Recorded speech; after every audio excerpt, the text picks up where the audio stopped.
भगवते वासुदेवाय। ॐ अज्ञानतिमिरन्धस्य ज्ञानाञ्जनशलाकया चक्षुरुन्मिलितं येन तस्मै श्रीगुरवे नमः। श्रीचैतन्यमनोभीष्टां स्थापितं येन भूतले स्वयं रूपं गदामायं ददाति स्वपदान्तिकं। वन्देऽहं श्रीगुरु श्रीयुतापदकमलं श्रीगुरुं वैष्णवंश्च। श्रीरूपं सागरजातं सहगण रघुनाथं वितं तं सजीवं साद्वैतं सावधूतं परिजनसहितं कृष्णचैतन्यदेवं श्रीराधाकृष्णपदं सहगण ललिता श्रीविशाखान्वितांश्च। हे कृष्ण करुणा सिन्धु दीनबन्धु जगत्पते गोपीश गोपिकान्त राधाकान्त नमस्ते। सप्तकञ्चन गौराङ्गे राधे वृन्दावनेश्वरी वृषभानुसुतदेवे प्रणमामि हरिप्रिये। कल्पतरुभ्यश्च कृपा सिन्धुभ्येव च पतितानां पावनेभ्यो वैष्णवेभ्यो नमो नमः। नमो विष्णुपदाय कृष्णपृष्ठाय भूतले श्रीमते भक्तिवेदान्त स्वामी नामिने। नमस्ते सरस्वती देवी गौरवाणी प्रचारिणि निर्विशेष शून्यवादी पाश्चात्यादेशतारिणि। दया श्री कृष्ण चैतन्य प्रभु नित्यानंद श्री अद्वैता गदाधर शिवासदि गौरभक्तवृंद। हरे कृष्णा कृष्ण कृष्ण हरे हरे हरे राम राम राम हरे Hare. So thank you very much for joining in our Malay Bhagavad Gita class. Thank you for giving me a chance to be of some service. All glories to Prabhupada. Terima kasih Anda semua untuk menghadiri kelas Zoom ini. Sekarang saya akan menyerahkan kepada yang berhormat Sundar Kapal Prabhu untuk meneruskan kelas ini. So anybody got any questions to start with?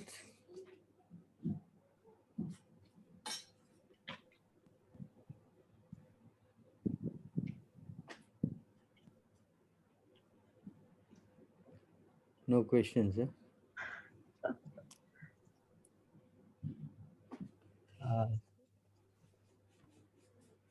Any questions?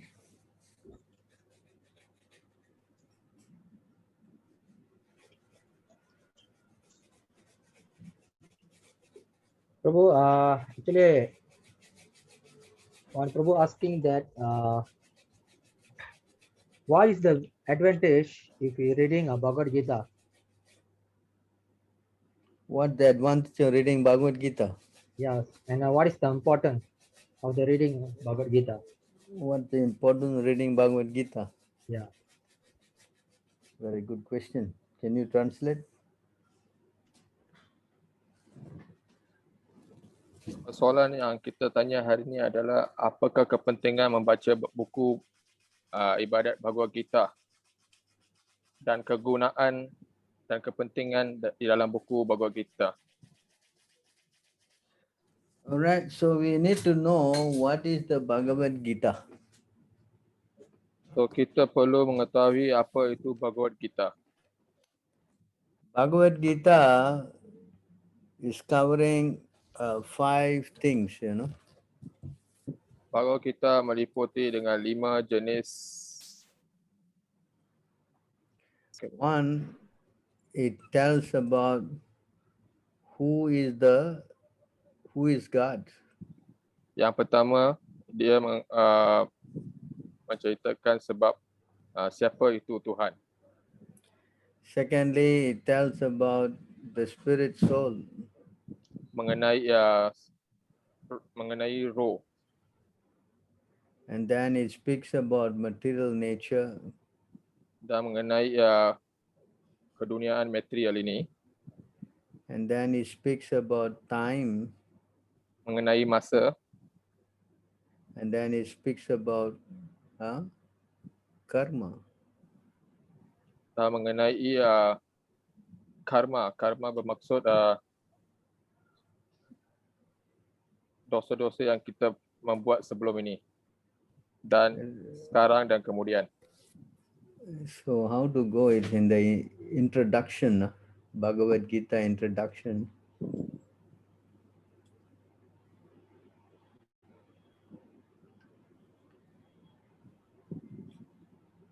After the verse Param Brahma, Param Dhamma, Pavitram, Paramam Bhavan in the introduction, the subject of the Bhagavad Gita entails the comprehension of 5 basic truths. I don't know, you can find that out.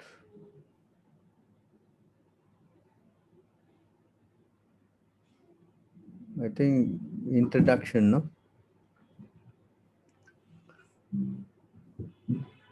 You see the verse Param Brahma, Param Dhamma, Pavitram, Paramam Bhavan. This one is, I think this one is preface, huh? Introduction, you go.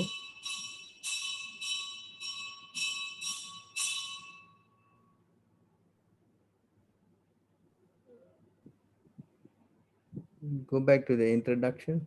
Paling Uttama. What is introduction called?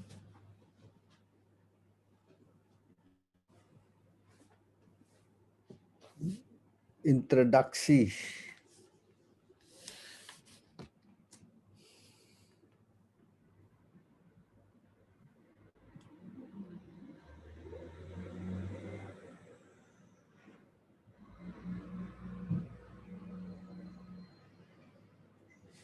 I think you go to the beginning of the book. Now after this, Pengenalan. after this, Go next to the one. pengenalan. Pengenalan.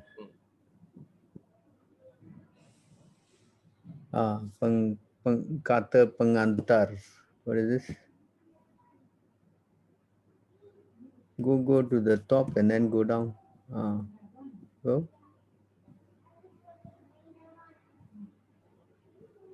Yeah, Param Brahma, Param Dhamma. Now you go down. Go down.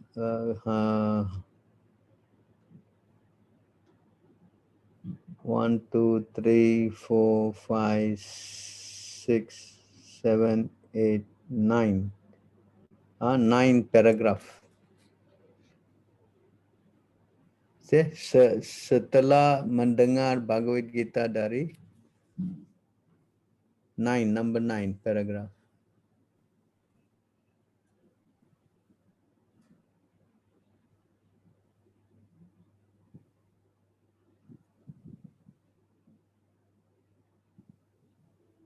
Yeah.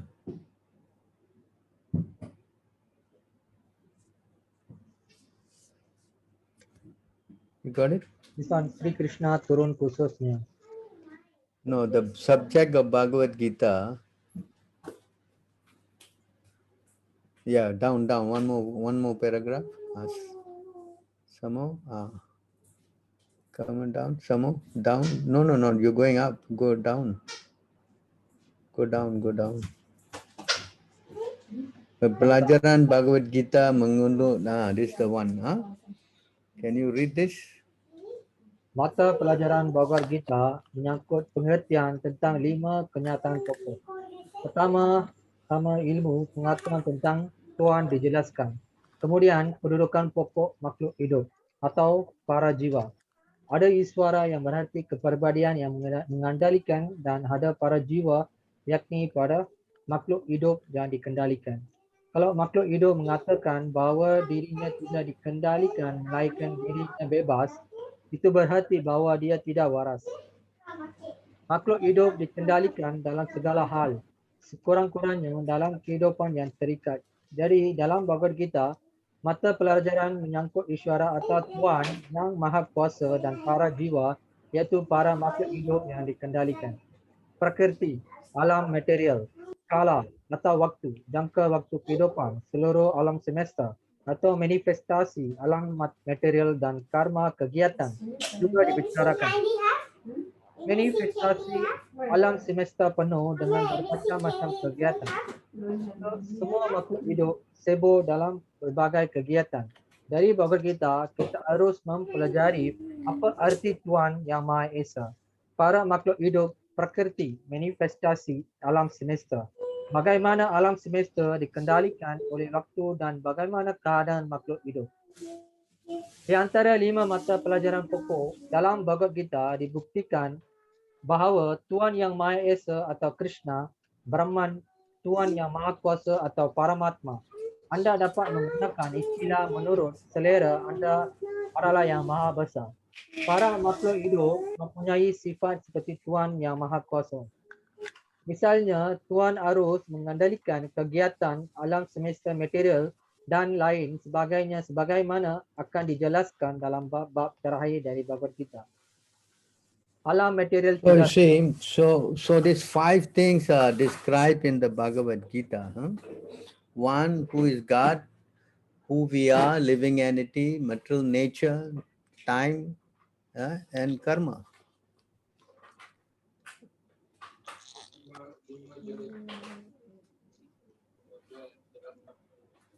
Cannot hear you. So dalam buku Bhagavad Gita ini 5 jenis telah dijelaskan seperti siapa Tuhan, masa, living entity. Seseorang yang hidup di dunia ini, Time okey dari Prabhu, and karma. dan karma. So now we will try to explain these 5 things. First of all, who is God? That is most important. So kita akan menjelaskan yang pertama sekali, siapa itu Tuhan. So you go to Bhagavad Gita chapter 2 text 2.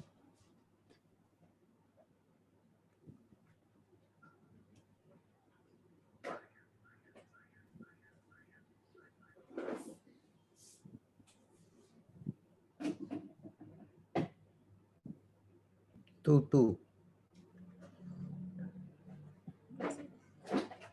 Yeah, very 22.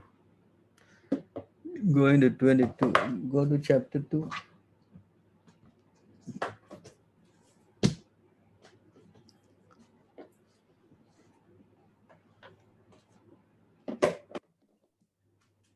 Got it? 2, huh? 24.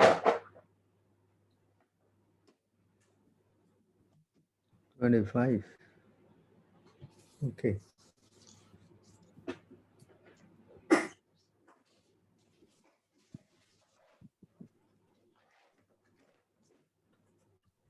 Got it?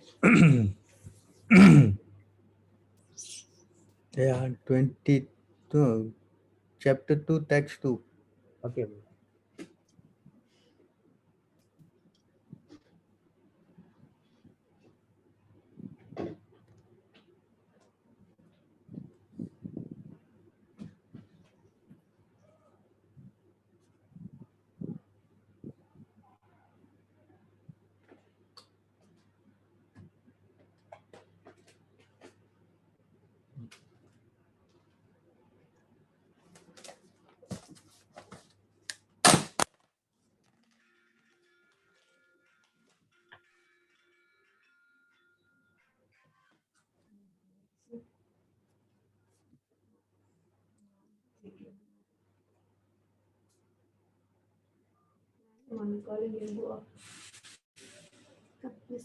So you can go to the purport.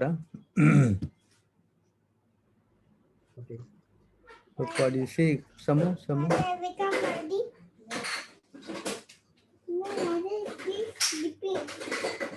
God is understood in 3 ways. Can you read that? Kebenaran mutlak diinsafi dalam 3 tahap pengertian oleh orang yang mengenal kebenaran mutlak. Dan semuanya identik. Tahap-tahap kebenaran mutlak tersebut diungkapkan sebagai Brahman, Paramatma dan Bhagawan. 3 aspek rohani tersebut dapat dijelaskan dengan menggunakan contoh matahari yang mempunyai 3 aspek yang berbeza, iaitu sinar matahari, pembukaan matahari dan planet matahari sendiri. Orang yang hanya mempelajari sinar matahari adalah murid pada tahap mulai belajar. Orang yang mengerti tentang permukaan matahari lebih maju. Orang yang dapat masuk ke dalam planet-planet matahari adalah murid tertinggi. Murid-murid biasa yang puas hanya dengan mengetahui tentang sinar matahari. iaitu sinar matahari berada di mana-mana dan cahaya sifat bukan peribadinya yang menyilaukan.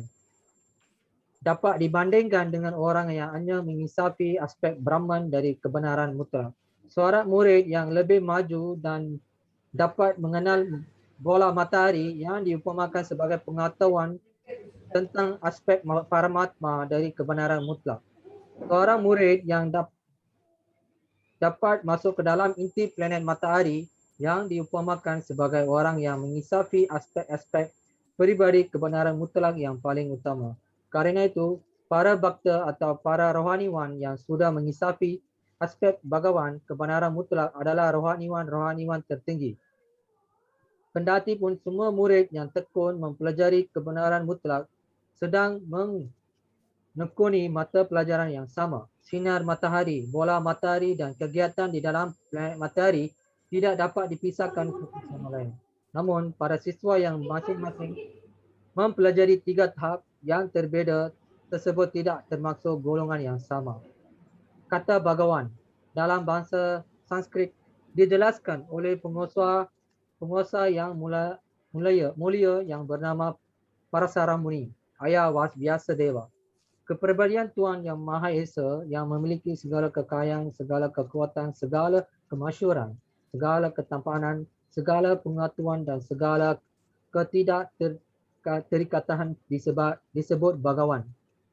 Ada banyak orang yang kaya sekali, perkasa sekali, tampan sekali, terkenal sekali, bijaksana sekali dan sangat tidak terikat. Namun tiada seorang pun yang dapat mengatakan bahawa dia mempunyai segala kekuatan, segala kekayaan dan sebagainya sepenuhnya. Hanya Krishna yang dapat mengatakan demikian kerana Krishna adalah kepribadian Tuhan Yang Maha Esa. Tiada satu kepribadian pun, termasuk Brahma, Siva atau Narayana yang dapat memiliki kehebatan sepenuhnya seperti Krishna. Kerana itu, dalam Brahma Samhita, Dewa Brahma sendiri menyimpulkan bahawa Sri Krishna adalah kepribadian Tuhan Yang Maha Esa. Tiada seorang pun yang sejajar, apalagi lebih tinggi daripada beliau. Krishna adalah Tuhan Yang Maha Badi atau Bhagawan yang terkenal sebagai Govinda. Dan Krishna adalah sebab segala sebab. Ishwara Parama Krishna Satchidananda Vigraha Anadiradi Govinda Sarvakarana Karanam. Ada banyak kepribadian yang memiliki sifat-sifat Bhagawan. Namun, Krishna adalah yang paling tinggi kerana tiada seorang pun yang dapat melampaui beliau. Krishna adalah kepribadian yang paling utama dan barang Krishna kekal, penuh pengetahuan dan kebahagiaan. Krishna adalah Tuhan Yang Maha Esa Abadi, Sri Govinda dan sebab segala sebab. So here you can see that Lord Brahma is saying that God is Krishna. Di sini Lord Brahma, Tuhan Brahma menyatakan Tuhan Krishna, Bhagawan Krishna adalah seorang yang Tuhan. So you have to know that Krishna is not an ordinary person. So kita perlu mengetahui iaitu Krishna bukannya seseorang yang normal, yang biasa. Although he comes and acts like an ordinary person, but he is not ordinary. Walaupun dia datang sebagai seorang manusia biasa, tapi dia bukannya seorang yang kebiasaan. So Lord Brahma is saying here, among all controllers, the supreme controller is Krishna. So Tuhan Brahma menyatakan di sini Bhagawan Krishna adalah supreme controller yang paling tertinggi daripada semua controller. And his body is eternal, full of knowledge and ananda. Badan Sri Krishna, Bhagawan memangnya benar dan penuhi dengan pengetahuan. And anadir means he has got no beginning. Anadir bermaksud tidak ada permulaan. And adir means he is the beginning of everything.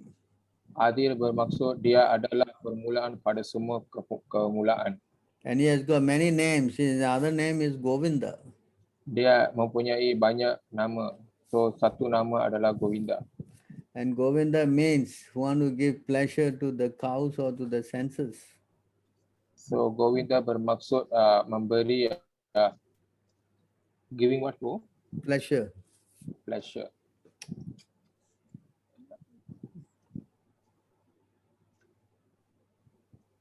Govinda bermaksud memberi keseronokan kepada semua. So this is the position of Krishna. And not only that, he is the cause of all causes.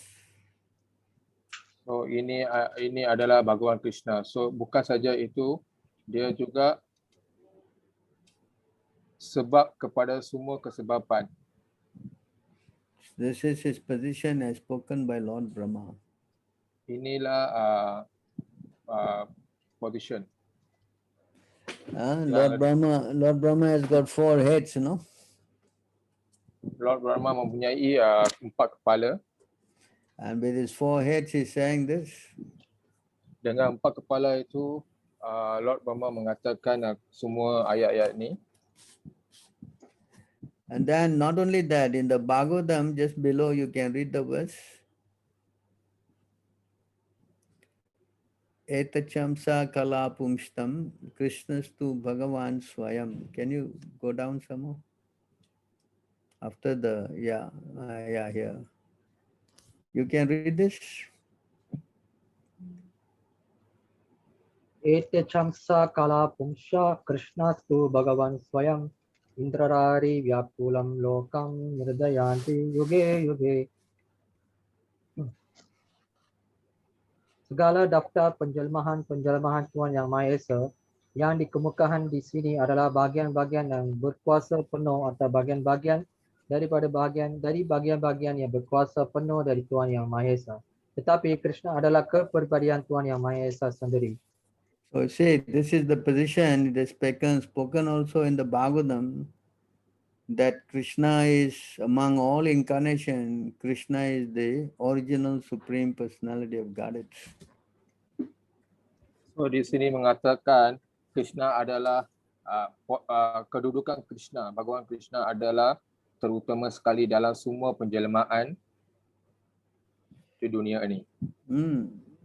Can you go to 7:7?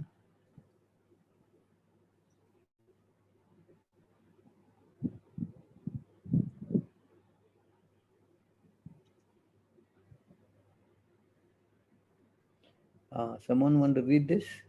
Anyone volunteer to read this?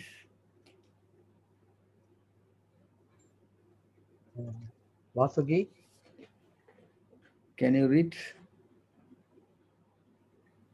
Hello.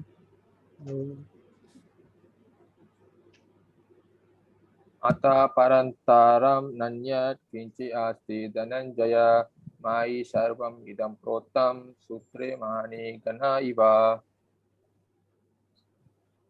Wahai perebut kekayaan, tidak ada kebenaran yang lebih tinggi daripadaku. Segala sesuatu bersandar kepadaku bagaikan mutiara diikat pada seutas tali.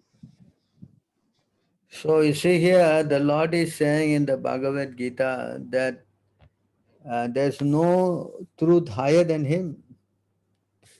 So dalam ayat ini, Krishna menyatakan tak ada apa-apa yang lebih benar.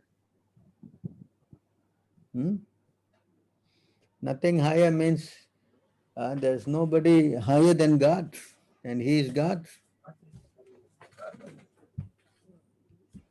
Di sini mengatakan tidak sesiapa yang tertinggi daripada Tuhan Krishna. And everything is resting on Him. Semuanya berada pada atas Dia. Just now, you can go to 10:8.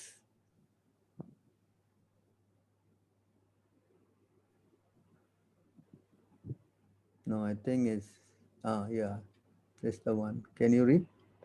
Can someone read? There's so many here. Why don't they read? Take turn. I'll read 10:8, is it? 10:8? Please participate. Read Okay. this. Okay. Sloka. Can you hear me, Prabhu? Yes, yes. Yeah. Sloka 10:8. 10:8. Aku adalah sumber segala dunia rohani dan segala dunia material.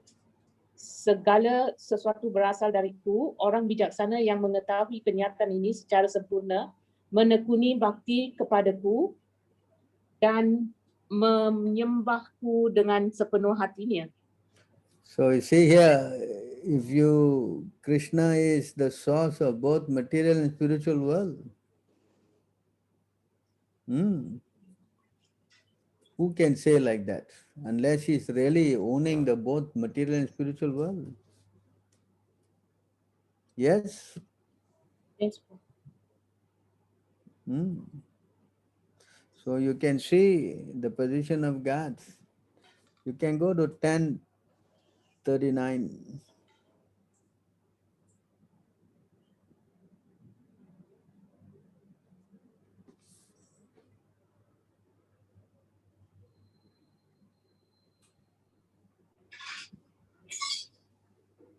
Read on, read on, read on. Wahai Arjuna, di samping itu aku adalah benih yang menghasilkan segala kehidupan. Tiada satu maklum pun baik yang bergerak maupun yang tidak bergerak yang dapat hidup tanpaku. See? Nothing can exist without Krishna. Everything is coming from Krishna. Semuanya datang daripada Tuhan Krishna. So therefore, after hearing this, Arjuna also said, can you go to 10:12?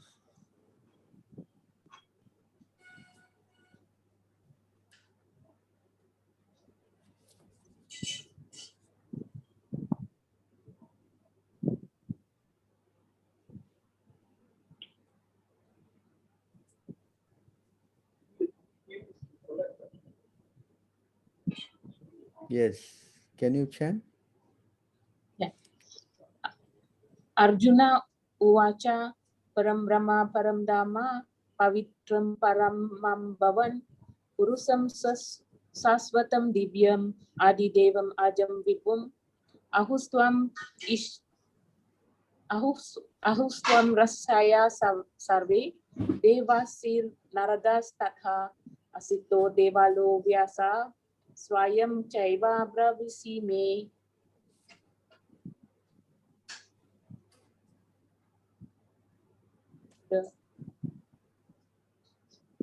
Arjuna berkata, Anda adalah kepribadian Tuhan yang Maha Esa, tempat tinggal tertinggi, yang Maha Suci, kebenaran mutlak.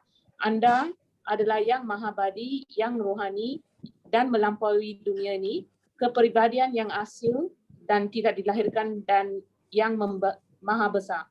Semua resi yang mulia seperti Narada, Asita, Devala, dan Vyasa membenarkan kenyataan ini tentang Anda dan sekarang Anda sendiri menyatakan demikian kepada hamba.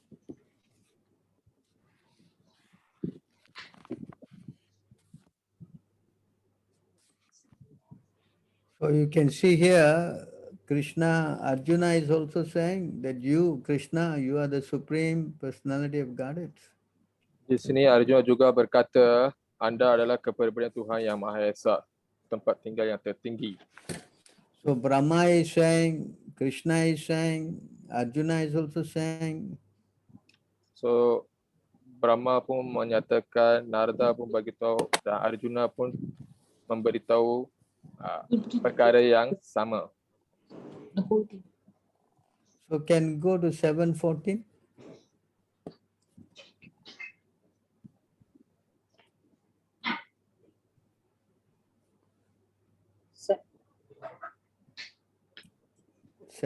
This one is 17.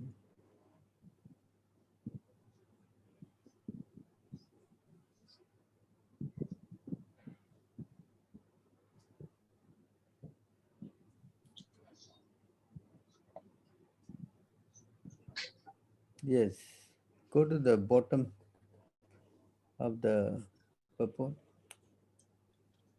All right, there you can see Lord Shiva, Deva Shiva Bar Sabda below. You see that purport? Okay. Below.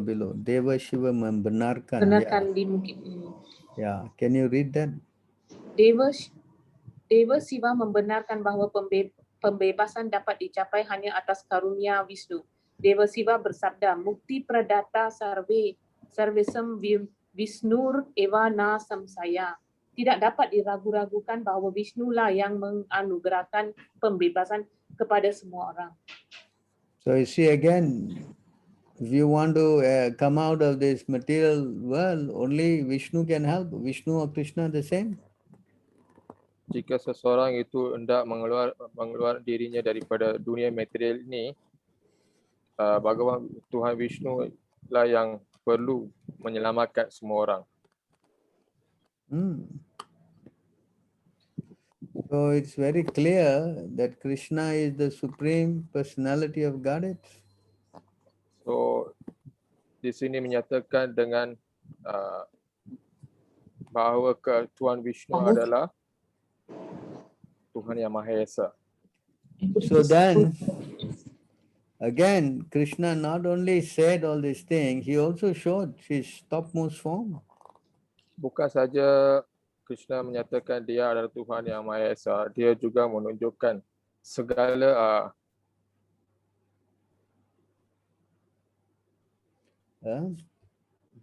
penjelmaan tertinggi. 1150 Bhagavad Gita.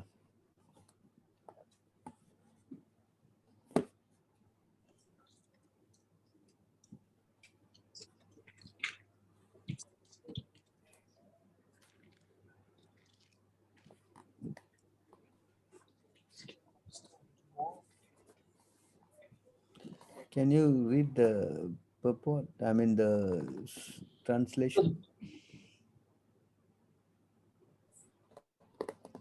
Sanjaya berkata kepada Dhritarashtra, setelah kepribadian Tuhan Yang Maha Esa, Krishna bersabda seperti itu kepada Arjuna. Beliau memperlihatkan bentuknya yang sejati yang berlengan 4 dan akhirnya memperlihatkan bentuknya yang berlengan 2. Dengan demikian, beliau memberi semangat kepada Arjuna yang sedang ketakutan. Next verse.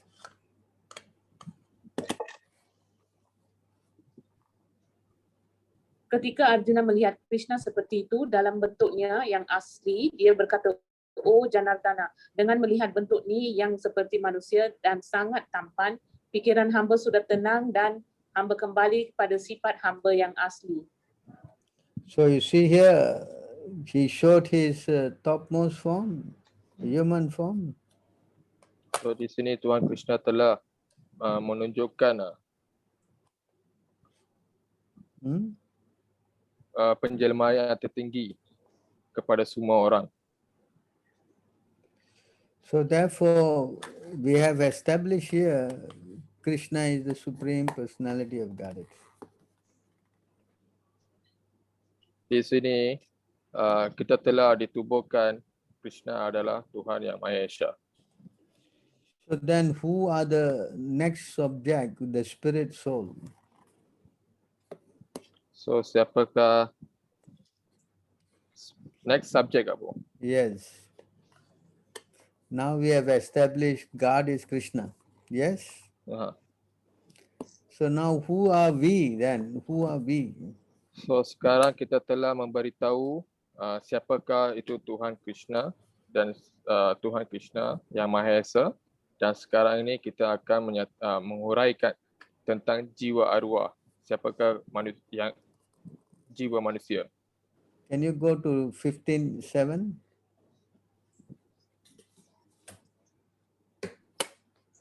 It's melting, you have to put it in the kitchen.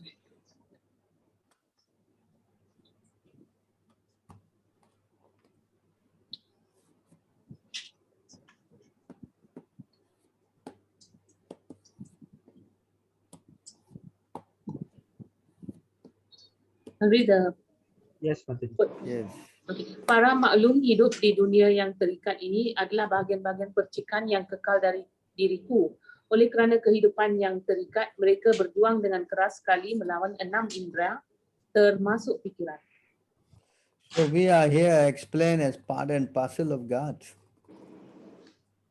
So di sini manusia adalah percikan kekal daripada Tuhan yang Maha Esa.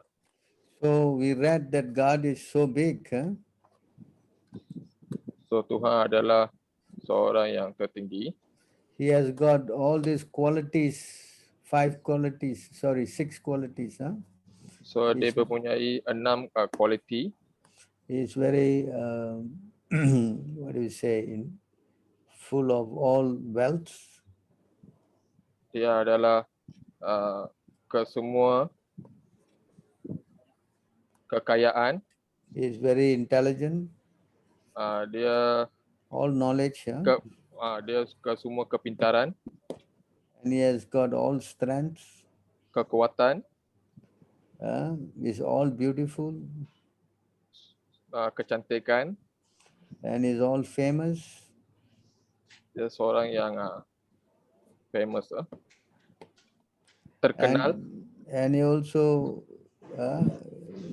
is very renowned. Dan dia juga meninggalkan. So you see, God has got these 6 qualities as to the topmost, as deep as an ocean. So di sini Tuhan mempunyai 6 kuasa di ketinggian kelautan. But the living entity being part and parcel of God has also these qualities, but to a minute extent. So di sini para makhluk hidup di dunia adalah kepercikan Tuhan Yang Maha Esa sendiri. So being part and parcel of God, our position is described in the Bhagavad Gita, chapter 2, text 17. Sebagai seorang manusia adalah kepercikan kekekalan diri sesama Tuhan. So ianya juga diperjelaskan di dalam huraian bab 2. You can go 11. down to the purport. You can see the word yes below bala. Yes, you can read this. Kalau ujung. Kalau unjung rambut dibahagi 100 dan kemudian sekali lagi bahagian-bahagian itu dibagi menjadi 100, maka tiap-tiap bahagian itu adalah ukuran dimensi sangro. Begitu pula pendapat yang sama dinyatakan. And then go next verse also. Below Yeah. ada butir-butir. Yes, can you? Ada butir-butir atom rohani yang jumlahnya tidak dapat dihitung dan diukur dengan ukuran 10,000 ujung rambut. Kerana itu butir individual roh yang bersifat rohani adalah atom rohani yang lebih kecil daripada atom-atom material dan jumlah atom-atom itu tidak dapat dihitung. Bunga api rohani yang sangat kecil tersebut adalah prinsip dasar badan jasmani dan pengaruh bunga api rohani itu tersebar di seluruh badan seperti pengaruh zat aktif terkandung dalam sejenis obat tersebar di seluruh badan. Arus sang roh dirasakan di seluruh badan sebagai kesedaran dan itulah bukti adanya sang roh. Orang awam manapun, can a little higher. Orang awam manapun dapat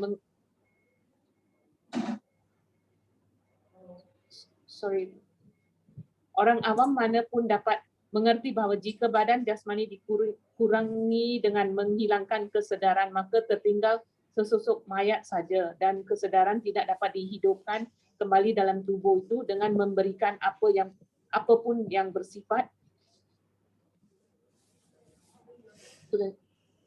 material. Kerana itu kesedaran tidak disebabkan oleh jenis gabungan material manapun, melainkan disebabkan adanya sang roh. Dalam Mundaka Upanishad 319, ukuran sang roh yang sekecil atom dijelaskan lebih lanjut.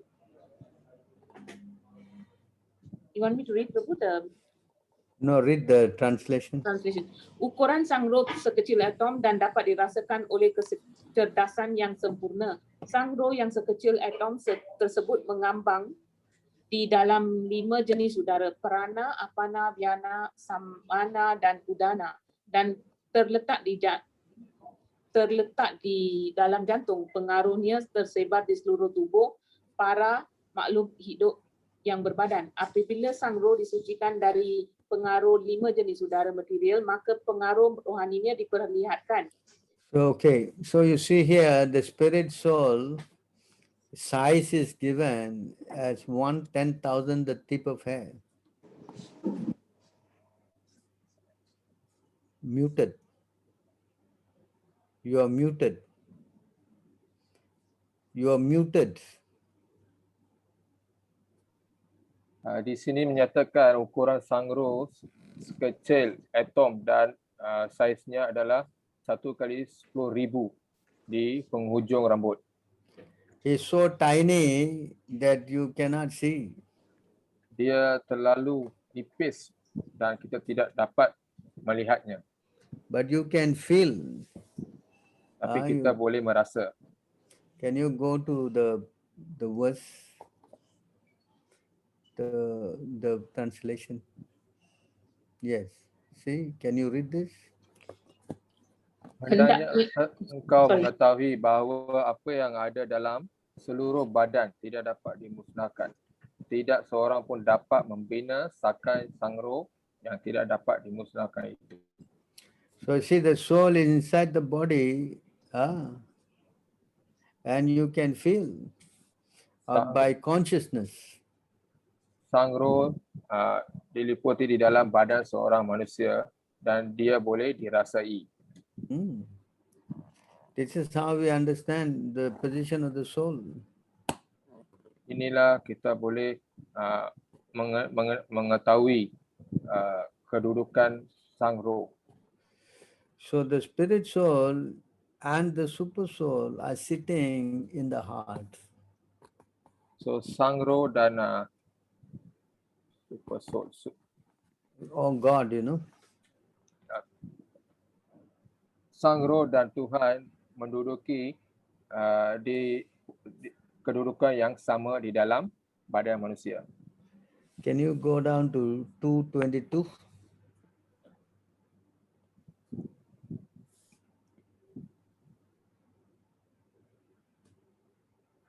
Yeah. Can you go to the purport?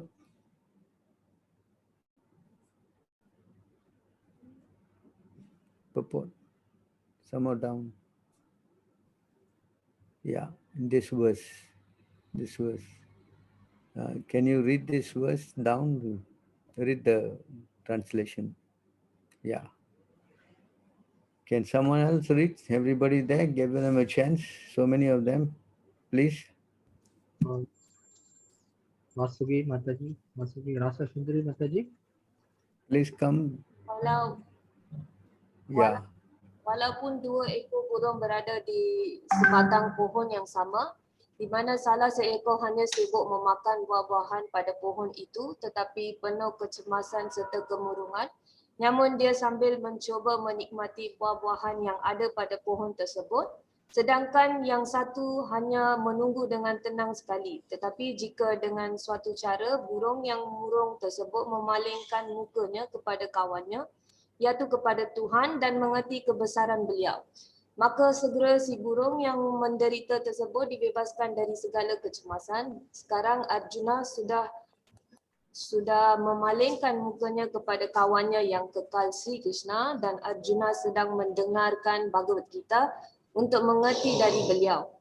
Dengan mendengar dari Krishna seperti itu, ia dapat mengerti kebesaran yang paling utama Krishna dan dia dapat dibebaskan dari penyesalan.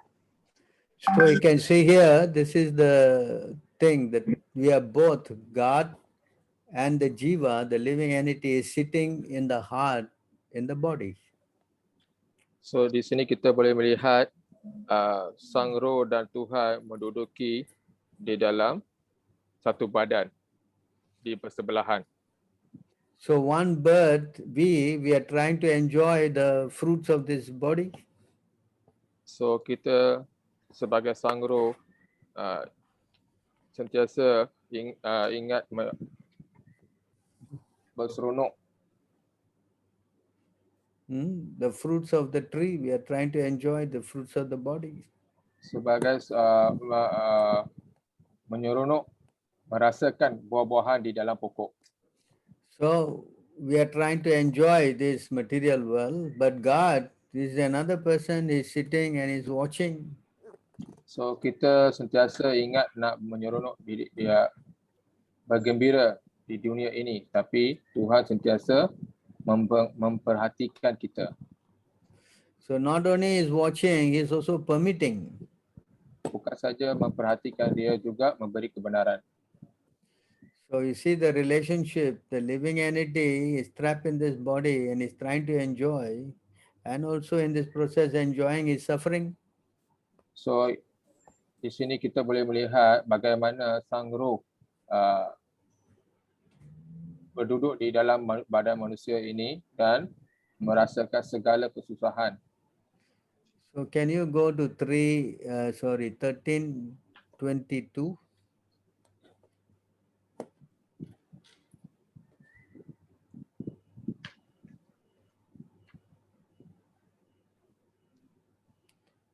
Can you read this?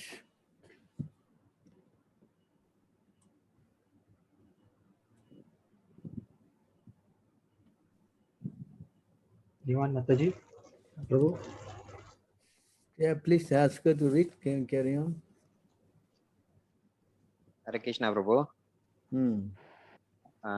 Dengan cara seperti itu, makhluk hidup di dalam alam material mengikuti cara-cara hidup dan menikmati tiga sifat alam. Ini disebabkan oleh hubungan makhluk dengan alam material itu. Karena itu, ia menemukakan hal yang baik dan hal yang buruk di dalam berbagai jenis kehidupan. Penjelasan. No need. Ayat. No need. Okey, Prabhu. So you can see here how the living entity is trapped in the body and is trying to enjoy the body. So di sini kita boleh melihat bagaimana sang roh meliputi di dalam dalam badan manusia dan mengalami semua kegembiraan dan kesusahannya. And in this way is going from one body to another body. So sang roh dengan cara seperti ini dia akan melompat satu badan ke satu badan yang berlainan. So sometimes is going up to the, can you go to 14:18?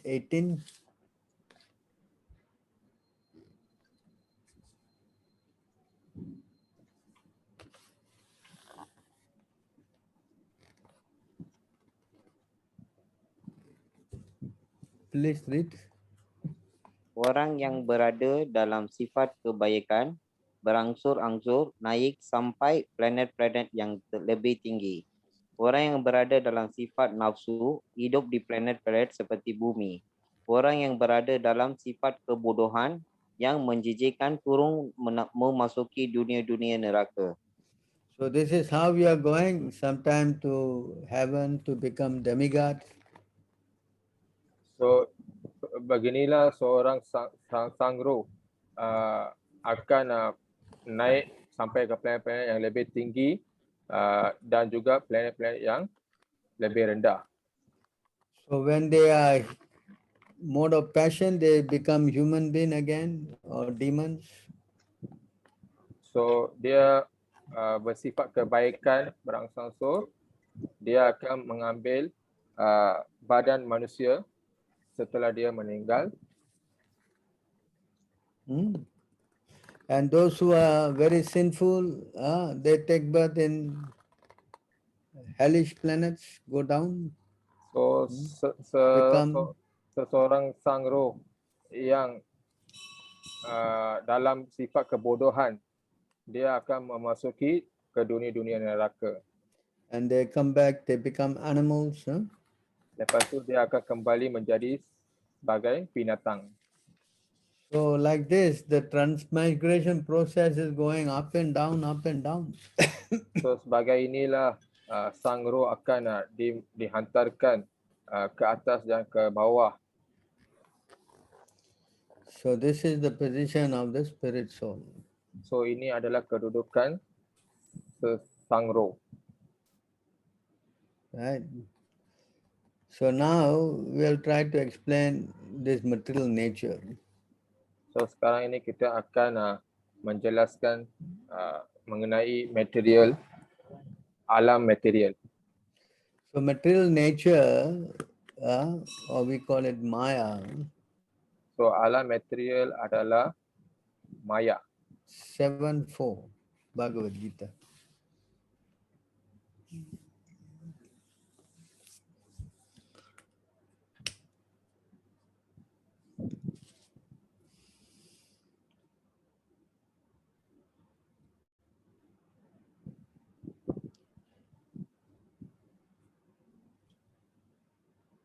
Can you go down some more?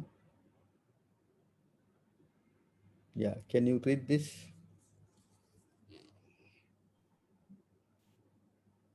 Tanah, air, api, udara, angkasa, fikiran, kecerdasan dan keakuan yang palsu. Secara keseluruhan, 8 unsur ini merupakan tenaga-tenaga material yang berpisah dari diriku. So this is the material nature. So ini adalah kepunyaan alam.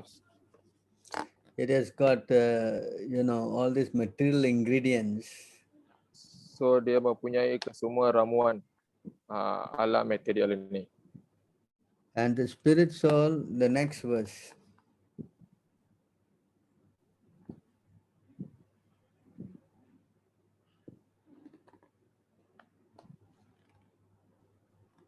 Wahai Arjuna yang berlengan perkasa, di samping tenaga-tenaga tersebut, ada pula tenagaku yang lain bersifat utama, terdiri dari para makhluk hidup yang menggunakan sumber-sumber alam material yang rendah tersebut. So the spirit soul is actually powering this material nature. So sang roh diperkuasakan di alam material ini. So this material nature, or we call it Prakriti, cannot work independently. So alam material ini diperkatakan masa. But when the spirit soul falls down, then this Maya covers the living entity. So apabila sang roh dijatuh, kuasa maya akan menguasai sang roh itu. So when covered by Maya, he doesn't know. So apabila maya telah menguasai sang roh itu, dia tidak boleh mengingati apa-apa. So the spirit soul is caught in Maya and is now trying to enjoy the material world. So apabila sang roh tersangkut dalam alam material ini, dia akan mula merasai semua keseronokan dalam apa yang ada di alam material ini. Can you go to 3:27?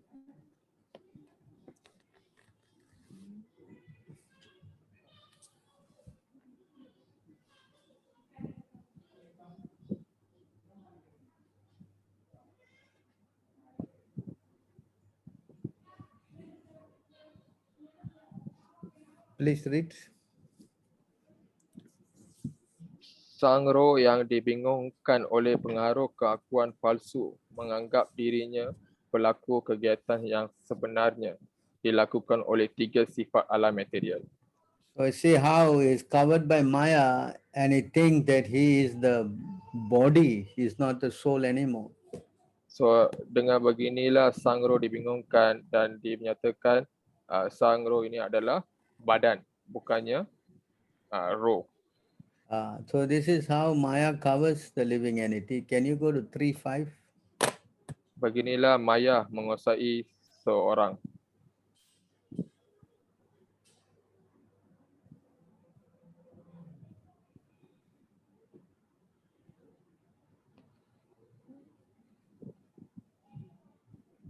Please let others also read. There's so many here. Others, why the others are not reading? Hello. They can read. Rajeshwari, what Rajeshwari? Rajesh. Who's this? She's Akashni Mataji mother. Oh, she can read? Yeah, I'm not sure. Maybe Akashni Mataji? Yes, Prabhu. Please read. I read, Prabhu. Yes. Semua orang dipaksakan bekerja tanpa berdaya menurut sifat-sifat yang telah diperolehnya dari sifat-sifat alam material. Karena itu tiada seorang pun yang dapat menghindari berbuat sesuatu bahkan selama sesaat pun. So this material energy, Maya, is actually controlling the living entity. He is no independent. So dengan tenaga alam material ini, Maya mulai menguasai semua manusia ataupun sang roh. This is how Maya is working. Can you go to 9:10?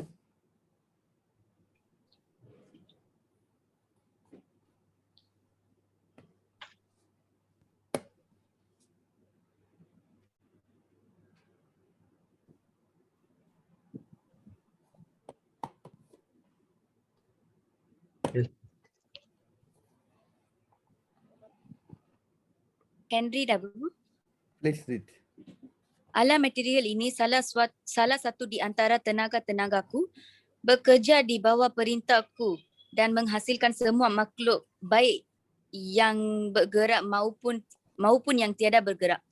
Wahai putera Kunti, di bawah hukum-hukum alam material, manifestasi ini menciptakan dalam dilebur berulang kali. Purport. Penjelasan. Penjelasan dinyatakan dengan jelas di sini bahawa walaupun Tuhan Yang Maha Esa menghisi dari segala kegiatan dunia material, beliau tetap sebagai yang berkuasa. Tuhan Yang Maha Esa adalah hasrat yang paling utama dan latar belakang manifestasi material ini. Tetapi pengelolaan sedang dijalankan oleh alam material. Dalam Bhagavad Gita, Krishna yang bersabda, aku adalah ayah. Semua makhluk hidup dalam berbagai jenis dan bentuk kehidupan. Ayah memberi benih anak di dalam kandungan seorang ibu. Begitu pula Tuhan Yang Maha Esa hanya dengan kedip matanya saja memasukkan semua makhluk hidup ke dalam kandungan alam material. Lalu para makhluk hidup keluar dalam berbagai bentuk dan jenisnya menurut keinginan dan kekaitannya yang berakhir. Walaupun semua makhluk hidup tersebut dilahirkan di bawah pengawasan Tuhan Yang Maha Esa, mereka mengambil jenis badannya menurut perbuatan dan keinginan yang terakhir. Jadi Tuhan Yang Maha Esa tiada terikut secara langsung pada ciptaan material ini. Beliau hanya memandang alam material, dengan demikian alam material digerakkan dan segala sesuatu segera diciptakan oleh kerana beliau memandang alam material. Tentu saja ada kegiatan dari pihak beliau, tetapi beliau tiada mempunyai hubungan langsung dengan manifestasi di dunia material. Contoh berikut diberikan dalam Smriti. Bila ada bunga yang wangi di depan seorang, bau wangi dari bunga itu disentuh oleh daya cium orang itu. Namun kegiatan mencium bunga dan bunga itu terpisah satu sama lain. Ada hubungan yang serupa antara dunia material dan kepribadian Tuhan Yang Maha Esa. Sebenarnya beliau tidak mempunyai hubungan dengan dunia material ini, tetapi beliau menciptakan dengan kedip matanya dan apa ya? Memprakarsai sebagai ringkasan tanpa pengawasan kepribadian Tuhan Yang Maha Esa, alam material ini tiada dapat membuat apa-apa. Namun kepribadian yang paling utama menyisihkan diri dari segala kekayaan material. So you can see here how this Maya is, although controlling the living entity, it is actually under the control of the Lord. So di sini kita boleh menengok Class coming, huh? bagaimana makhluk hidup diperkuasai oleh maya. So nobody can overcome Krishna's Maya unless he surrender to Krishna. So tidak sesiapa pun boleh mengatasi Krishna kekuasaan maya ataupun kalau tidak surrender bro. Surrender. Can you Menyerah read dirinya pada Tuhan Yang Maha Esa. 7:14? You can read that.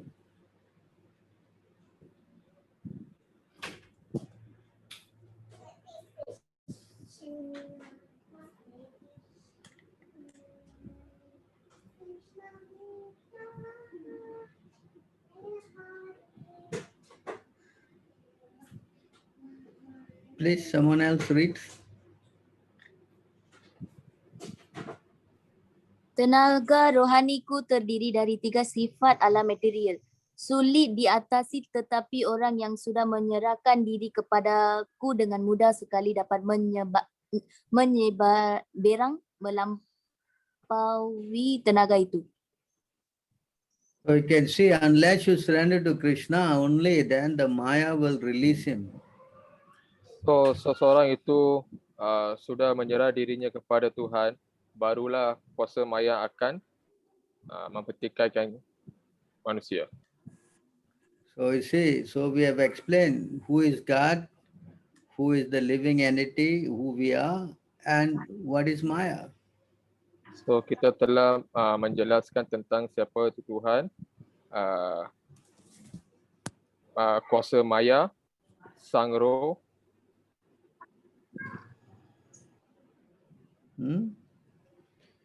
So now we'll explain what is time.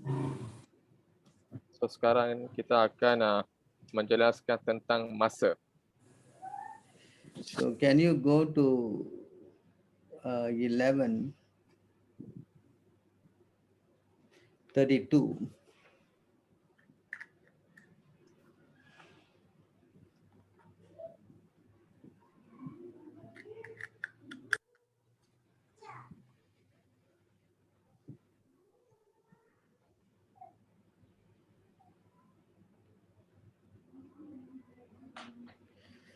So can you read? Someone, please. Tuhan Yang Maha Esa bersabda, aku adalah waktu penghancur besar dunia dan semua orang, kecuali kalian para Pandawa, semua kesatria di sini dari kedua belah pihak akan terbunuh.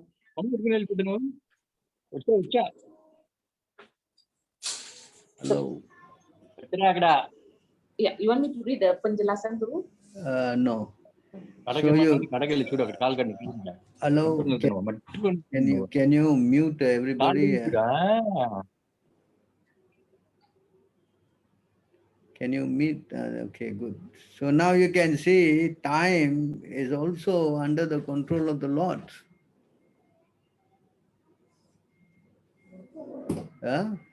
Hello. Di sini kita boleh menengok juga masa pun diperkuasakan oleh Tuhan. So time is not something independent. It's also belonging. It's one of the elements of God, you know. So masa juga bukannya sesuatu kebebasan. Ia juga di bawah penguasaan Tuhan.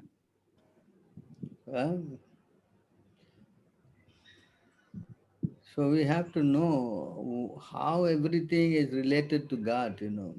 So kita perlu mengetahui bagaimana semua kuasa ini di bawah penguasaan Tuhan. So you can go to chapter 8, text 17. You can read the calculation of time, you know. 8:17, yeah.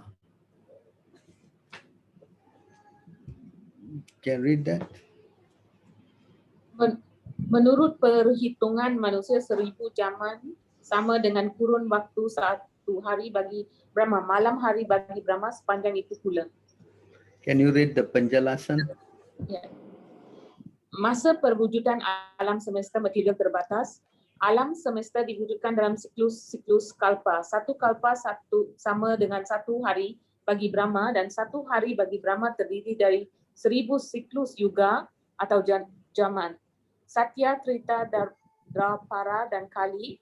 Siklus Satya mempunyai ciri sifat-sifat saleh, kebijaksanaan dan agama dan hampir tidak ada kebebasan maupun dosa sama sekali. Satya juga berjelas selama 1.728.000 tahun. 1.728.000 tahun. Pada Treta Yuga, kegiatan berdosa mulai dilakukan dan juga ini berjalan selama 1 juta again tu. 1.296.000 tahun. Pada zaman Dwapara Yuga, sifat-sifat saleh dan kegiatan keagamaan lebih merosot lagi. Sedangkan dosa meningkat dan juga ini berjalan selama 864 tahun.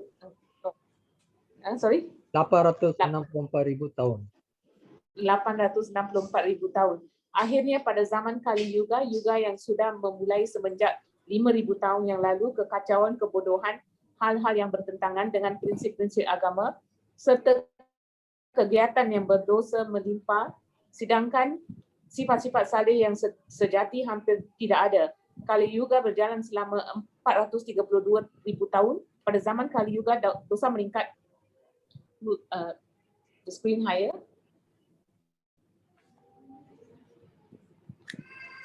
Mana ini?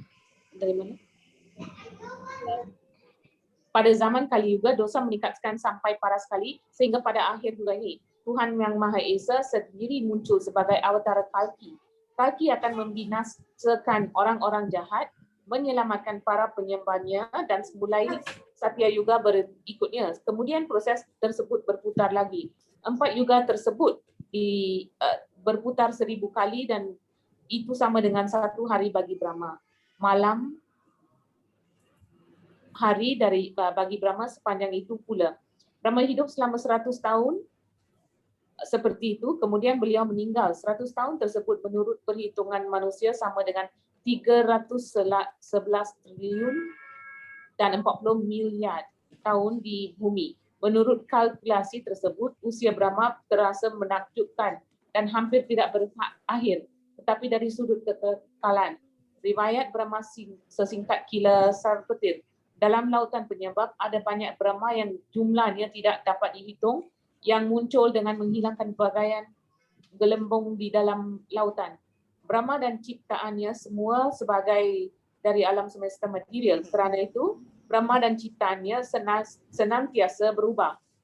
Di alam semesta material, Brahma pun tidak terbebas dari proses kelahiran, usia tahun, penyakit dan kematian. Akan tetapi Brahma terjun secara langsung dalam bakti kepada Tuhan Yang Maha Esa dalam rangka mengolah alam semesta ini. Kerana itu, Brahma segera mencapai pembebasan. Senyasi-senyasi yang sudah maju diangkat sampai planet Brahma yang bernama Brahmaloka, planet tertinggi di alam semesta material. Brahmaloka tahan lebih lama daripada semua planet surga di bahagian atas susunan planet-planet, tetapi sesudah beberapa waktu Brahma dan segenap penduduk Brahmaloka juga mengalami kematian menurut hukum alam material. So you see how the time is calculated here. So di sini telah menjelaskan bagaimana masa dikira. So go to the next verse.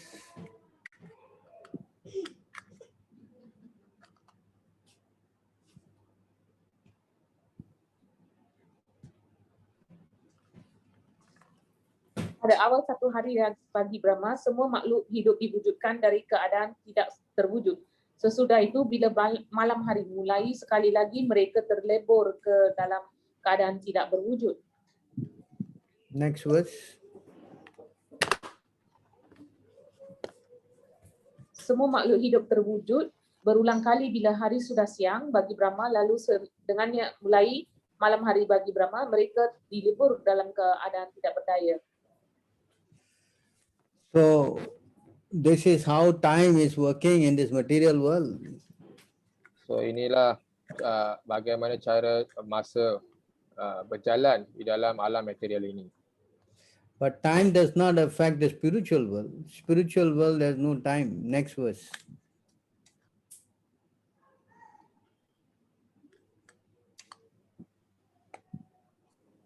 Namun ada alam lain yang tidak terwujud, kekal dan melampaui alam ini yang terwujud dan tidak terwujud. Alam itu bersifat utama dan tidak pernah dibinasakan. Bila seluruh dunia dilebur, bahagian itu tetap dalam kedudukannya. Can you read the penjelasan? Tenaga utama dan tenaga rohani Krishna bersifat rohani dan kekal. Tenaga itu di luar segala perubahan dalam material yang terwujud dan tidak terwujud selama siang dan malam hari bagi Brahma. Sifat tenaga utama Krishna adalah lawan sifat dari alam material. Alam utama dan alam yang rendah dijelaskan dalam bab 7. So now you see time. So if you die at the right time, you go back to the spiritual world. If you die at the wrong time, you have to come back again. Can you go down and read you see someone who dies, someone down? Can you see the word? The one who dies.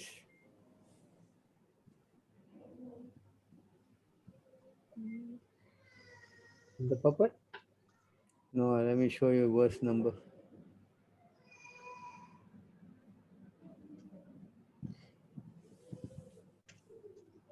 Can you go to 824?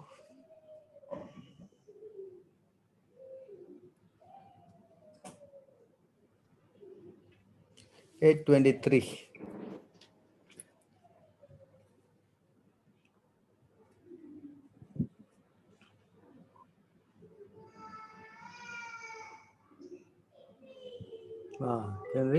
Can you read? Wahai yang paling baik di antara para berata, sekarang aku akan menjelaskan kepadamu tentang berbagai jenis waktu untuk meninggal dunia. Kalau seorang yogi meninggal dunia pada saat-saat tertentu itu, dia kembali atau tidak kembali ke dunia ini. Next verse.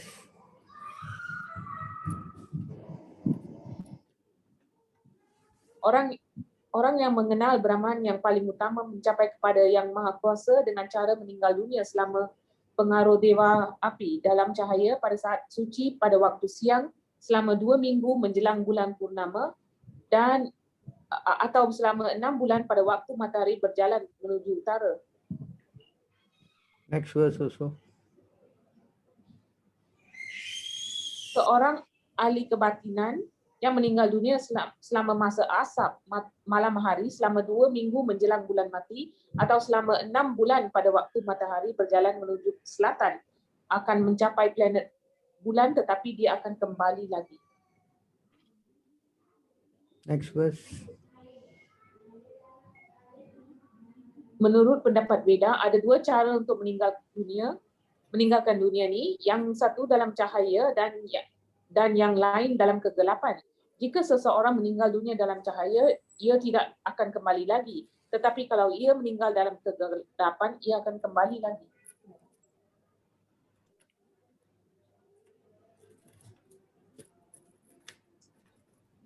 Next verse. Kendatipun para penyembah mengenal 2 jalan tersebut, mereka tidak pernah dibingungkan, wahai Arjuna. Kerana itu, jadilah selalu mantap dan dalam bakti.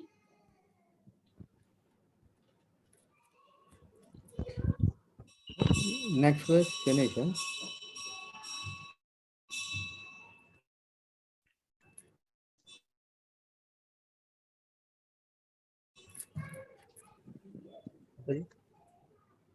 Orang yang mulai mengikuti jalan bakti tidak kekurangan hasil yang diperoleh dari mempelajari Veda, melakukan korban suci dengan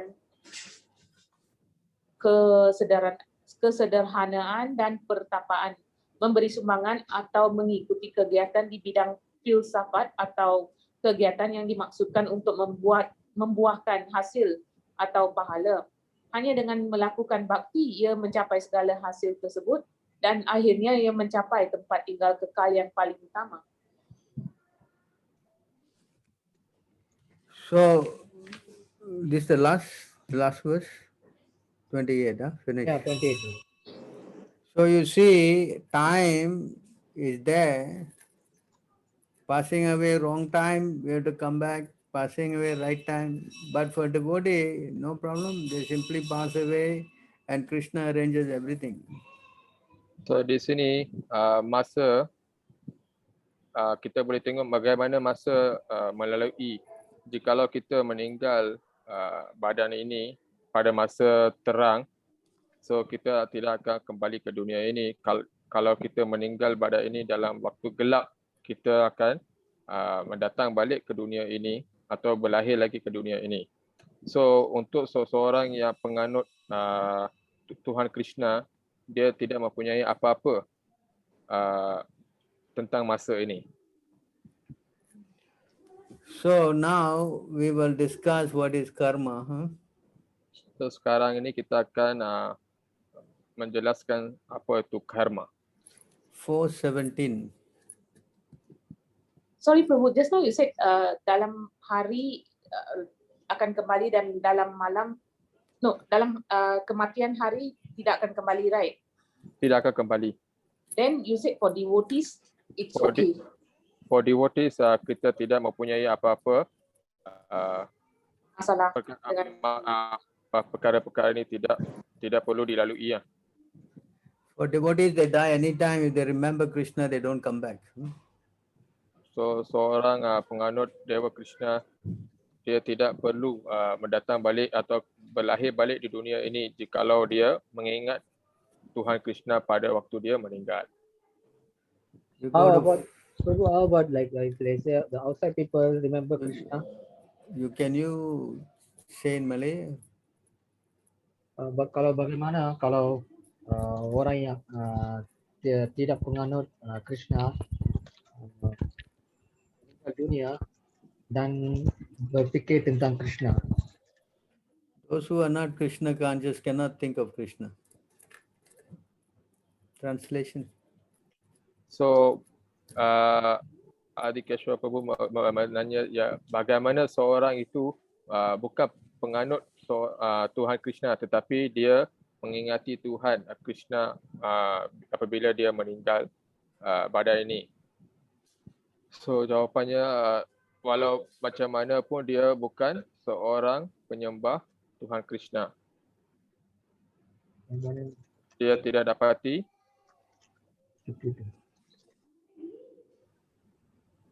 Can you go to 7:25?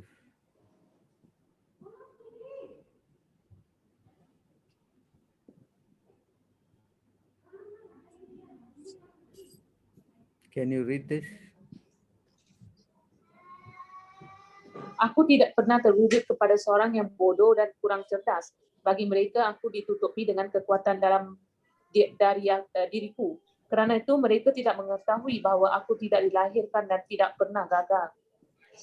So if you are not Krishna conscious, Krishna will cover you. You cannot understand. So kalau kita bukannya penganut Krishna, Krishna akan cover us apa? Meliputi. Yeah. He will not make you remember him. So dia tidak akan mengingatkan kerohanian Tuhan Krishna. Can you go to 7:28?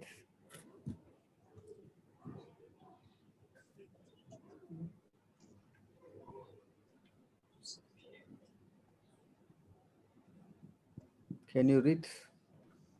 Orang yang sudah bertindak dengan cara yang saleh dalam perjelmaan yang lalu dalam hidup ini dan dosanya sudah dihilangkan sepenuhnya, dibebaskan dari hal-hal relatif berupa khayalan dan mereka menekuni bakti kepadaku dengan ketabahan hati. Penjelasan. Orang yang memenuhi syarat untuk diangkat sampai kedudukan rohani disebut dalam ayat ini. Orang yang berdosa tidak percaya kepada Tuhan. Bodoh dan penipu sulit sekali melampaui hal-hal relatif berupa keinginan dan rasa benci. Hanya orang yang sudah hidup dengan mengisi waktunya dalam latihan mengikuti prinsip-prinsip yang mengaturkan hal-hal keagamaan, sudah bertindak dengan cara yang saleh dan sudah menaklukkan reaksi-reaksi dosa yang dapat menerima bakti dan berangsur-angsur naik sampai tingkat pengetahuan yang murni terhadap kepribadian Tuhan Yang Maha Esa. Kemudian berangsur-angsur mereka dapat bersemadi dengan khusyuk kepada kepribadian Tuhan Yang Maha Esa. Itulah proses untuk menjadi mantap pada tingkat rohani. Dalam kesedaran Krishna, naik tingkat seperti ini dimungkinkan dalam pergaulan dengan penyembah-penyembah murni, sebab dalam pergaulan dengan penyembah-penyembah murni, seorang dapat diselamatkan dari khayalan. Dinyatakan dalam Srimad Bhagavatam 5.52 bahawa kalau seorang sesungguh-sungguh ingin mencapai pembebasan, ia harus mengabadikan diri kepada para penyembah. Mahat sevam darvam ahur vimukte. Tetapi orang yang bergaul dengan orang duniawi sedang menempah jalan menuju daerah kehidupan yang paling gelap. Tamo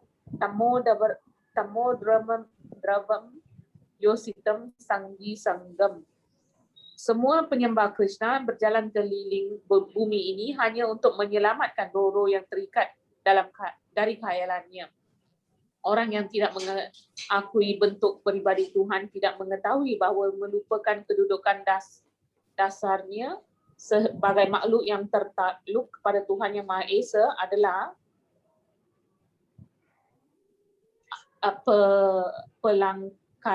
pelanggaran hukum Tuhan yang paling berat.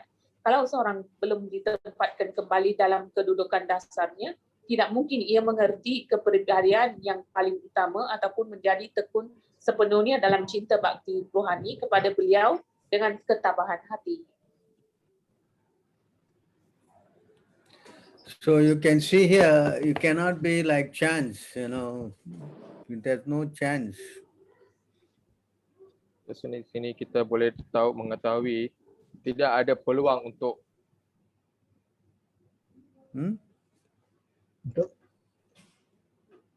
So unless you surrender and you purify yourself, not that last minute you suddenly can remember Krishna. So jikalau seseorang itu menyerah diri kepada Tuhan Krishna ataupun secara tertiba dia teringat pada Tuhan Krishna.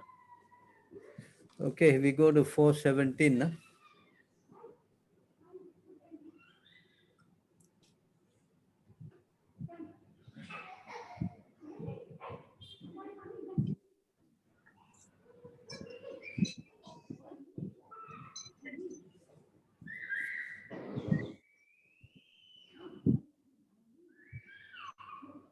Seluk-beluk perbuatan sulit sekali dimengerti, kerana itu hendaknya seorang mengetahui dengan sebenarnya apa erti perbuatan yang terlarang dan apa erti tidak melakukan perbuatan.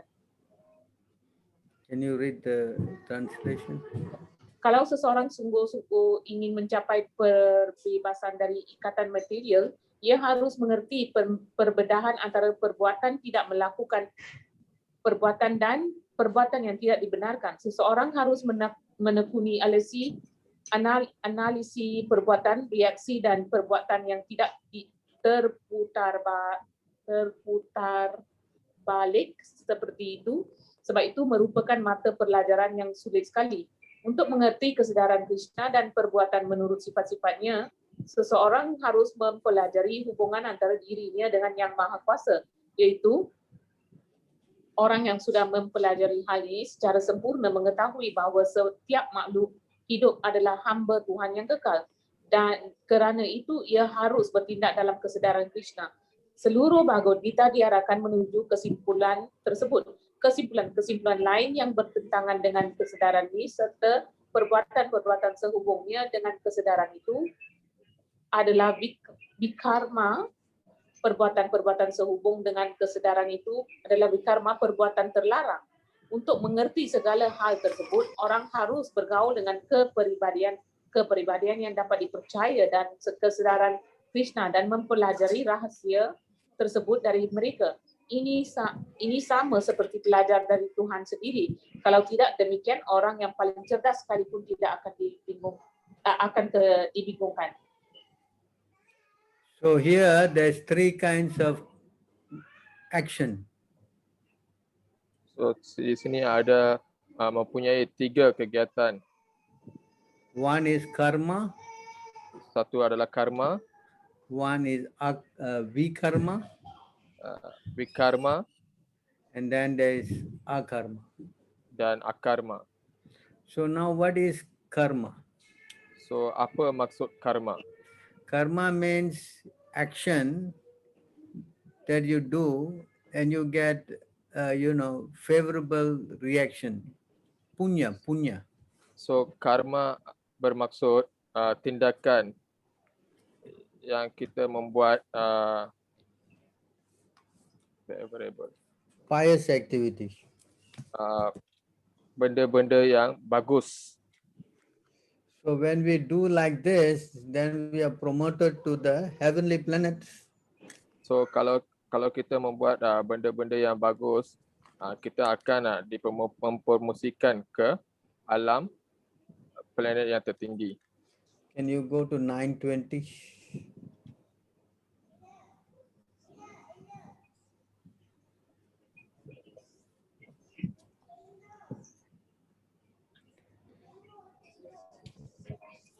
So you read. Orang yang mempelajari Veda dan minum air soma dalam usaha mencapai planet-planet syurga menyembahku secara tidak langsung. Setelah mereka disucikan dari reaksi-reaksi dosa, mereka dilahirkan di planet Indra yang saleh di syurga. Di sana mereka menikmati kesenangan para dewa. So they are promoted to the heavenly planets to enjoy their pious deeds. So dia akan dipromosikan ke syurga untuk menikmati kesenangan para dewa. But this is not permanent. You can go to the next verse. Tapi ini bukannya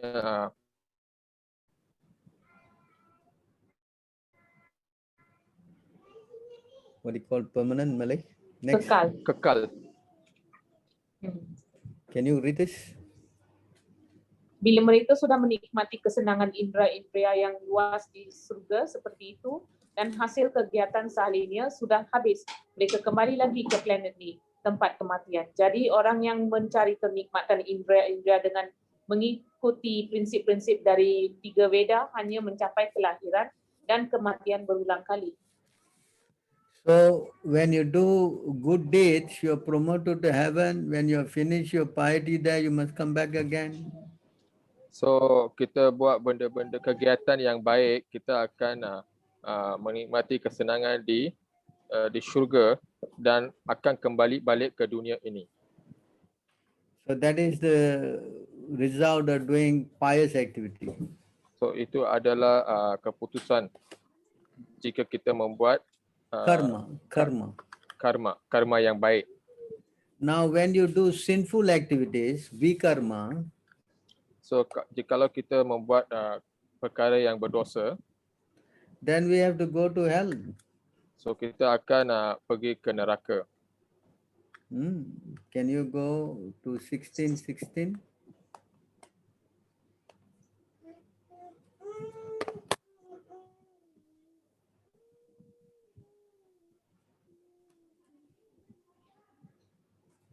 Read that.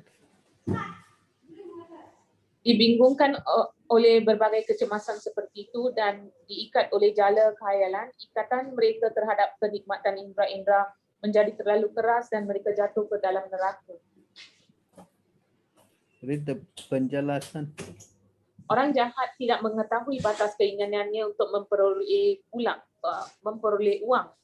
Keinginan itu tidak terhingga. Dia hanya berfikir berapa perkiraan harta bendanya pada saat ini dan ia merencanakan untuk mengguna modal kekayaan itu semakin banyak.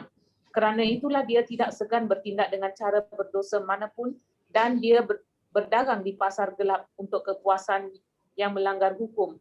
Dia berkhayal kerana harta benda yang sudah dimilikinya, misalnya tanah, keluarga, rumah dan saldo di bank, dan dia selalu merencanakan cara-cara untuk menambah harta benda itu.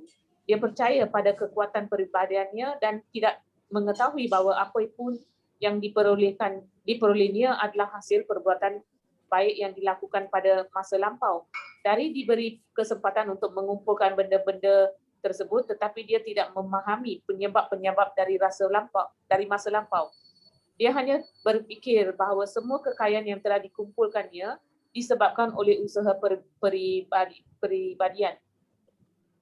Orang jahat percaya pada kekuatan pekerjaan peribadinya dan dia tidak percaya kepada hukum karma.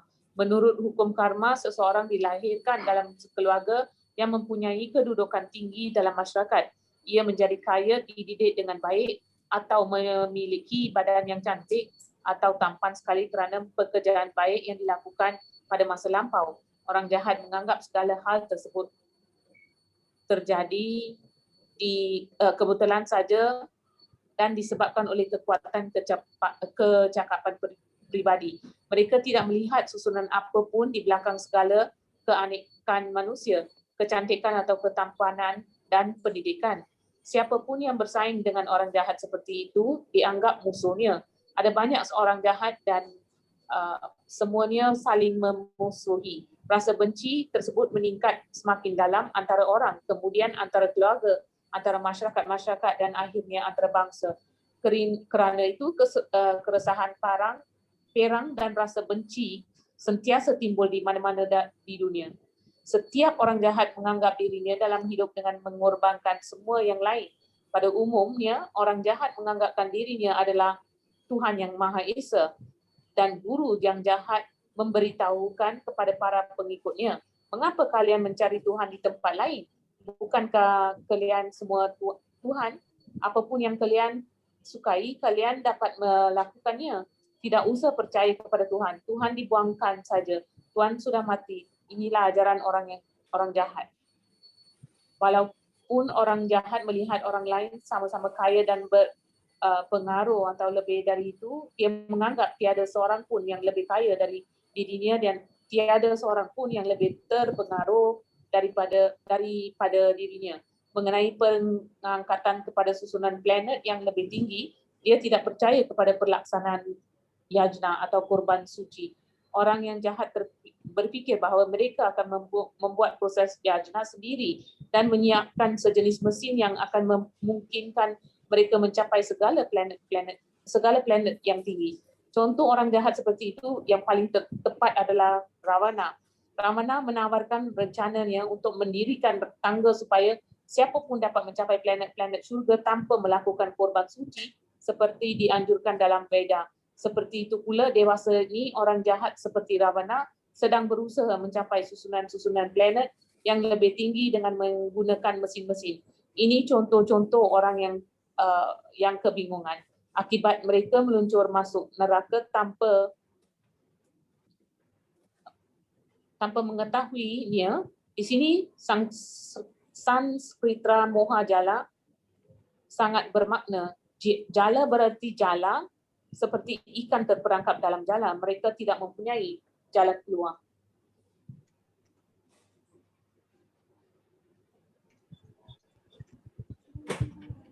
So you see here, if you do sinful activities, then you get sinful reaction. So di sini kita boleh tengok sesiapa yang membuat perkara-perkara yang berdosa, kita akan menerima perkataan yang berdosa. So if you do this kind of work and not offer the result to Krishna, that is inaction, then you get entangles. So kalau kita membuat perkara-perkara yang berdosa dan tidak menyembah Tuhan Krishna, entangles, You get 3, can you read Terperangkap. 3:9? terperangkap dalam dunia Alam material. alam material ini. Can you go to 3:9 and read?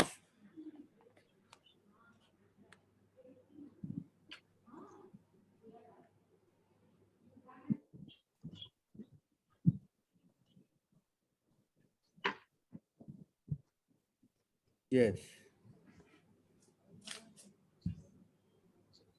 Please read. Pekerjaan yang dilakukan sebagai korban suci untuk Vishnu harus dilakukan.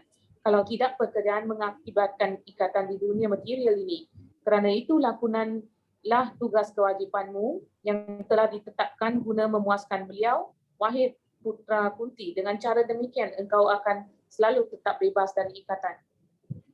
So you can see here, when you work for Krishna, you are freed from this reaction, good or bad. So di sini kita boleh tengok sesiapa yang bekerja untuk Tuhan Krishna, dia akan dibebaskan dalam apa-apa perikatan. But if you don't work for him, then you get entangled. So kalau kita tidak menyembah dia atau bekerja untuk Tuhan Krishna, kita akan diikatkan. This is the thing. So therefore, this is called inaction. When you do work for Krishna, then you don't get reaction. So ini dikatakan perikatan dalaman. Jikalau kita menyembah Tuhan Krishna atau bekerja untuk Krishna. Kalau tidak, dia akan You can go to 4:14, huh?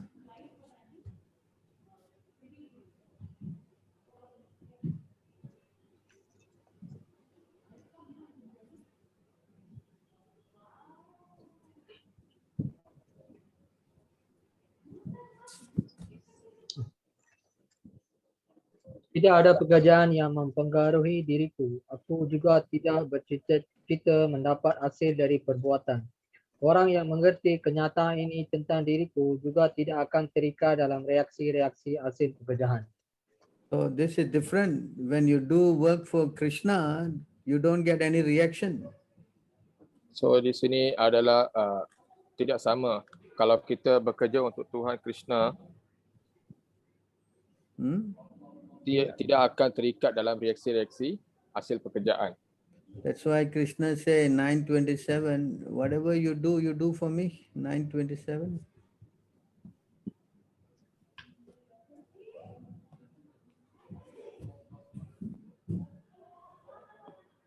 Apapun yang engkau lakukan, apapun yang engkau makan, apapun yang engkau persembahkan atau berikan sebagai sumbangan serta pertambahan atau apapun yang engkau lakukan, lakukanlah kegiatan itu sebagai persembahan kepadaku, wahai putra Kunti.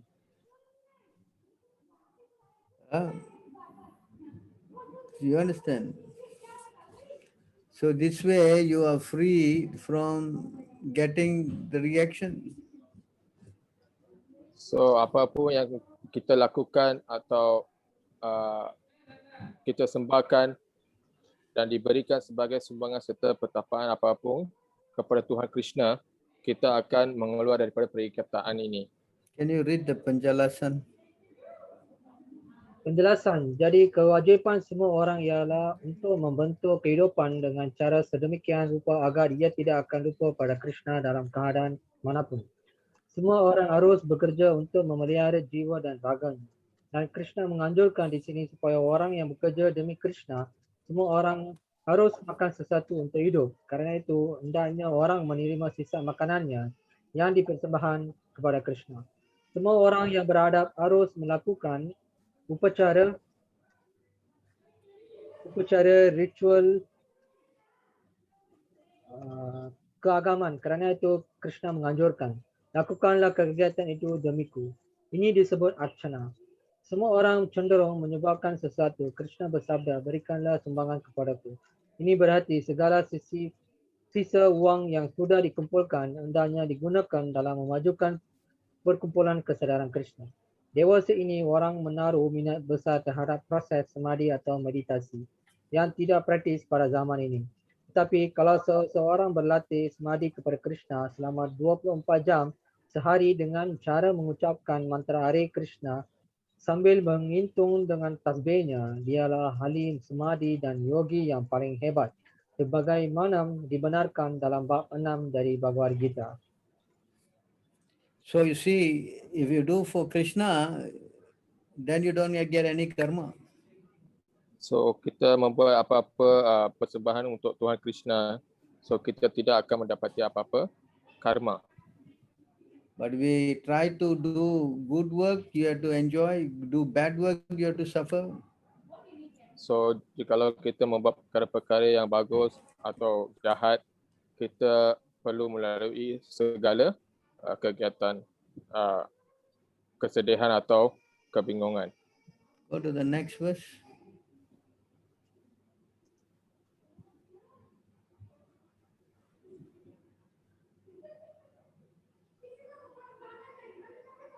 Dengan cara seperti ini, engkau dibebaskan dari ikatan terhadap pekerjaan serta hasil yang menguntungkan dan tidak menguntungkan dari pekerjaan itu. Dengan fikiran dipusatkan kepadaku dalam prinsip pelepasan ikatan ini, engkau akan mencapai pembebasan dan datang kepadaku. So can you read the penjelasan?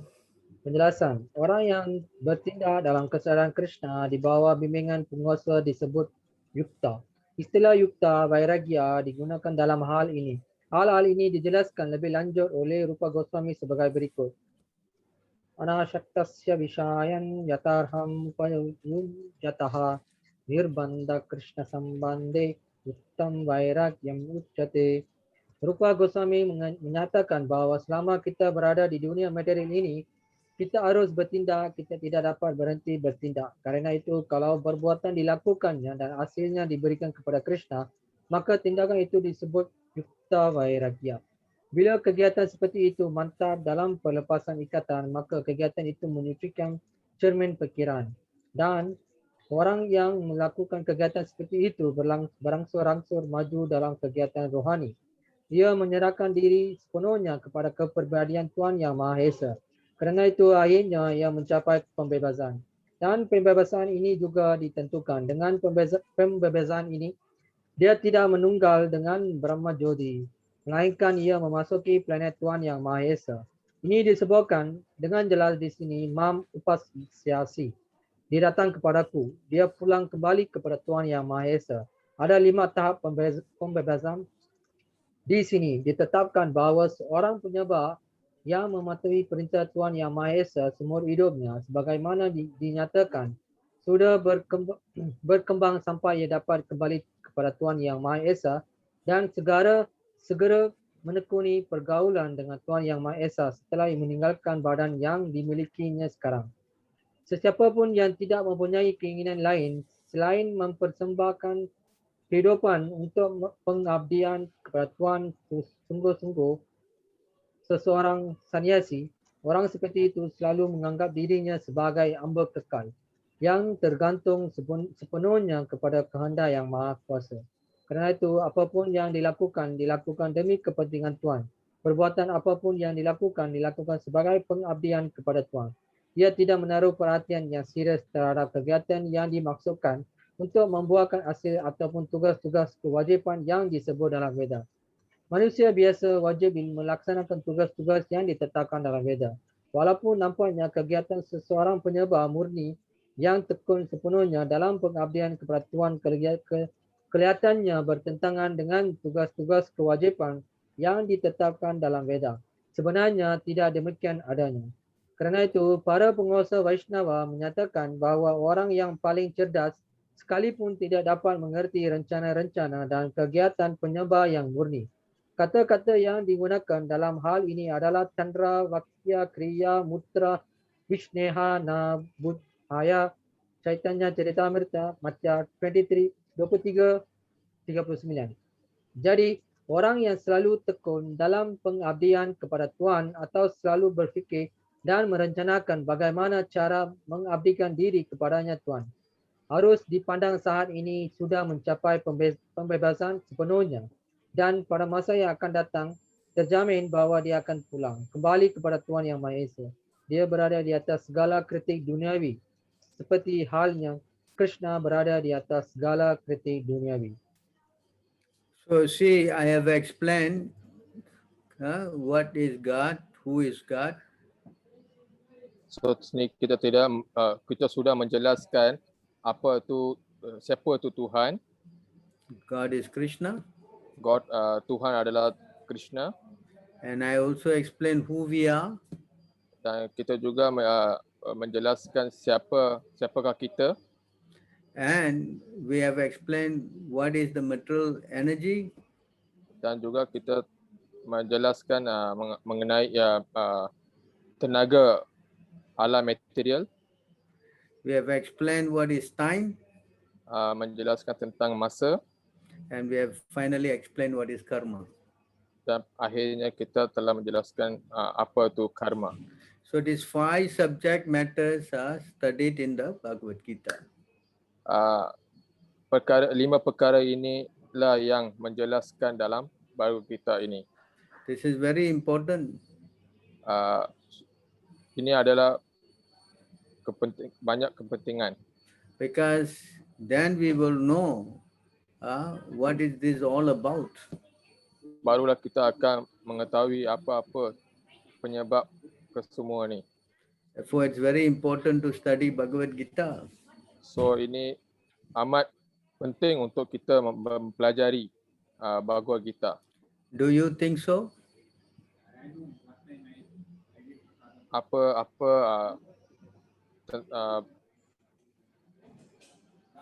Do you think so? Siapa yang memikirkan ini adalah betul? Ada betul ke tidak? Betul bro. Betul. Ada penting belajari Bhagavad Gita. Ada penting ke tidak? Penting. So any more questions? Ada apa-apa persoalan? I hope you understand. Yes. Harap semua faham apa yang kita pelajari hari ini. Yes. Only you saying yes, all the others what they saying, nobody saying anything. Yes, Hello? Prabhu. Yes, Prabhu, understand. While the others, no noise. What happened? So okay, I guess this is recorded, huh? Yes. Who is recording? You record, no, huh? Yeah. So good. So I hope you can play this back and others who didn't come can hear this lesson and learn something. Yeah? Okay, sure. So you send in the link, right? The recorded version. Yeah. I will forward the video. So thank you again. Thank you very much for your kind association. All glory to Srila Prabhupada. Hare Krishna. Hare Krishna, Prabhu.